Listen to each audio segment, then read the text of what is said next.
My work, All You Can Eat, in the exhibition is sort of based on the idea of consumption, of culture, capitalism, and sort of the relations between the East and the West, and sort of like the ideas of power dynamics. You know, the West has always been, something that is. So the Western world has been this place of hegemony, specifically thinking about capitalism through America. But I'm thinking that how we're now also consuming the West, and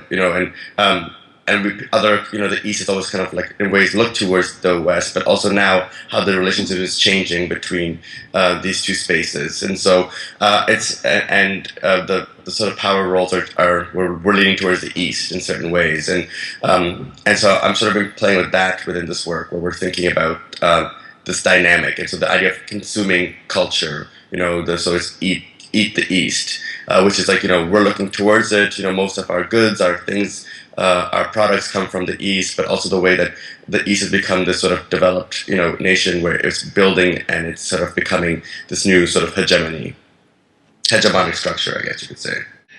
I feel like it's an awareness where even I was just thinking, politically too, the U.S. presidential debate, where the question of the East is always sort of there. It's they talk about China all the time, and in this sort of liminal way where they're not describing the relationship or what it is, but it's always something about the shift. This is an awareness. And another thing that makes me think about it is also the Olympic Games, and how it's always China and the U.S. are winning these medals, and it's kind of this sort of weird kind of force of the two powerful nations competing even in these games, against each other. So it's sort of awareness of it happening. But again, we know that in the East there's so much development within the nations and the production. We even get all of our goods from there. Most of our things are made there. So it's this kind of idea of we're consuming the East, we're taking it in, we're looking towards the East as the new